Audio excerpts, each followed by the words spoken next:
Hey, beer enthusiasts and home brewing aficionados. I'm thrilled to bring you a hoppy adventure in the world of craft beer right here in North Texas, USA. In today's video, we're diving into the heart of home brewing, sharing the secrets, tips, and local flavors that make our brewing journey unique in this Lone Star State region. Whether you're a seasoned brewmaster or a curious newbie, join me as we explore the art and science of crafting the perfect pint from the comfort of our North Texas homes. Get ready for some malted magic, regional hops, and maybe a few surprises along the way. Cheers to the camaraderie of the brewing community, the joy of experimentation, and the satisfaction of sipping on a brew that's truly your own. So, grab a cold one, hit the subscribe button, and let's embark on this Sudsea expedition together. It's time to brew up. Some good times in North Texas. Hi there. Today I'm in the house of my friend Marcio Fazani, who is a beer master here in Texas. So, in case you guys don't know about it, it's very normal in Texas that you produce your own beer. So as you can see here, my friend Marcio Fazani has its Brewery established on 2015, and he produces a number of different varieties of it. So when it comes to that, so this is his garage. He's transformed his garage in a beer factory. What? How do you call this? It's my brewery. Yes! Home brewery. Yeah, it's Marcio's home brewery. And Marcio, by the way, how many medals, how many prizes did you get? I have 5 medals so far. 5 medals of what? 4 gold medals and 1 bronze medals. What kind of prizes were they? Prize? Yeah, what did you win? Oh, you're asking the style of the beer? Yes. Beer style. Okay, so 1 was an American IPA, 1 Catarina Sour, a Guava Catarina Sour, 1 Imperial Stout, 1 Old Ale, and 1 Brown Ale. And when did you get those? Got those between January and December this year, 2023. 2023. So what do you have on your fridge right now?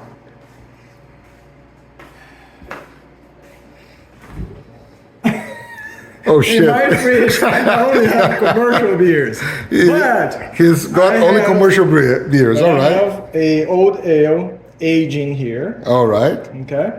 And then in the kegerator right now, I have an Imperial Stout. Can you explain what a kegerator is? Kegerator is, so this is a keg. This is an empty keg. Whenever the beer is ready, I put in the keg. And then this keg go inside the kegerator. All right. So here I have 2 kegs with beer. Okay. This is an Imperial Stout, and this is an IPA. Okay. And then you see those tubes in here, Yeah. and I have the taps here. Okay. So the taps, you can come over here and serve the beer. So this is the Imperial Stout, Okay. and this one here is the American IPA. All right. So that's how we serve the beers. Okay. So which one is the lighter beer? Lighter. This is lighter. This Okay. is 9%, 9%. and this is 10.5%. 9% and 10.5. And beers usually are at around 4%. Commercial beer is anything between 4.5 and 5.5%. Okay. So I myself, I hate beers. So I'm going to ask you to record me drinking the beers. So this beer right here is what? This is Imperial Stout, Imperial Stout. and this one got bronze medal in the November competition. I hate beers, everyone. I'm a wine drinker, right? So let's try this. This is midnight right now. I drank probably how many glasses of wine? Probably a full bottle. Probably a full bottle of wine. So let me go for this beer now. Let's see it. Stout. Imperial Stout. Imperial Stout. Oh, fuck.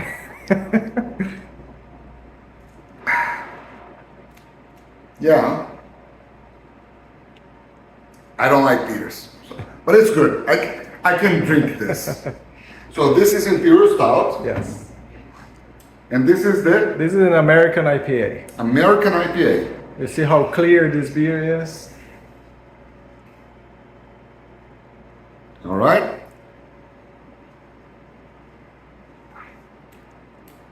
Okay. Perfect. So I can drink both. So that says a lot about it. Now, Marshall, tell me, what is the process for you to produce beers? Okay, so let me remove this table from here. Oh, by the way, so these are bottles. I usually only keg my beers because it's easier. And I only bottle my beers whenever I need to send the bottles for competitions. Oh, okay. So this box here is all the bottles I'm gonna send for the February competition this year. February 2024. 2024, yes. Okay. We are now in 2023, by the way. 2023, that's right. So let me just remove this table. So here in this box you have IPAs and stouts. I have Imperial stouts. Yeah, I have this one here is an old ale. I have Imperial Stout. This one that you just tried. Okay. This is the Catarina Sour, the guava. And I have a Belgian wheat beer. And I have the American IPA that you just tried. Okay, all right. Sounds good. So let me remove this thing here. So just so that you guys know, we live, or Marshall lives in, this is Lucas, right? This is Wiley, Texas. And he competes in beer brewery, and he got a number of prizes already. Go ahead, Marshall. Yes. So this is the production line. Okay. So this is a grain mill. Mm-hmm. Right? So when I go to the store, I buy the ingredients. Okay. And then I mill the grains over here. Okay? Okay. So and here's the bucket. All the grains, the milled grains will come over here. And then we go to the mashing process. And these are my kettles where I brew my beers. Uh-huh. So this is a 17 gallons capacity. Okay. And this is 9.5 gallons capacity. All right. These are the same brand. This is a Bruzilla, and these are manufactured in Australia. Oh, Bruzilla. Bruzilla. Okay, all right. Okay, so Bruzilla is the brand from Australia. And this is stainless steel. This is stainless steel, and these are electric. There's no Okay. gas here. All right, all I right. gave up on gas, so electric is easier and more effective because I can control temperature very well. All right. Cool. So once I have the grains, I put the grains in here, I do the mash, and I boil the beer. Okay? Once it's boiled, and then we put it in the fermenter. So this, usually the regular beers, they ferment for 2 weeks. 2 2 weeks. weeks. All right. So once it's boiled, it stays here for 2 weeks. As a matter of fact, you cannot see it, but right now I'm fermenting an amber ale. Amber ale. Amber ale. Okay. Okay. So, and this is a Glyco. But before you go to that, what comes out of this tube, of these pipes now? So, when the beer is fermenting, the yeast is eating the sugar and evaporating the CO2. Okay. So this is the evaporation that goes to the water. So Oh. whenever in the beginning of the fermentation, this water will be bubbling. That Oh, means cool. the fermentation is in process. All right. So it's still fermenting, Mm-hmm. but the first phase of fermentation is done. But it Great. stays here for 2 weeks. Okay. All right. How many days has it been there already? 7 days. 7 days. So it's in the middle of the process. It's in the middle of the process. Has it already created bubbles and fermented? Yes, the first 4 days were bubbling all the time. Okay. Okay. Cool. And this is a Glyco chiller. A Glyco chiller is used to keep this beer in a Temperature? a stable temperature. So you see here, I am fermenting this beer at 68 Fahrenheit? Fahrenheit. Okay. 68 degrees Fahrenheit. So this Glyco chiller, I have this, this is the probe, and the probe is inside the fermenter. So, Okay. So this equipment here is measuring. So what they're talking to each other, and this guy here controls the temperature of the fermenter Yes, with Glyco. with glycol. With Glyco. All right, all right. It's about, I have 8 gallons of water mixed with Glyco. Uh-huh. And the Glyco comes in here, goes inside the fermenter, and goes out here and recirculates. Okay. And when the beer is ready, where do you get the beer out? How do you get it out? Yeah, this is a testing port. Okay. Okay, we can easily test. So this is the testing port now. This is the testing port. Okay. Let me take a sample from there. So let's see now. Let's try a sample of the This is test a port. sample. And it shouldn't be good, right? Because it's 7 days old. Yeah, it's still fermenting, right? So, Okay. so whenever I need to measure the gravity, so this is a sample. Okay. What can you say about this right now? Yeah, this is some dirt that comes out of the sediments that is inside the can. But the beer itself, for an amber ale, it's not clear yet Okay. because after it's fermented, I do a cold crash, meaning that this temperature now is 68 degrees, and we drop down to 33 degrees for 2 days. Okay. Then all the sediments will go down and the beer will be clear, crystal clear. Perfect. Perfect. So this is a testing port.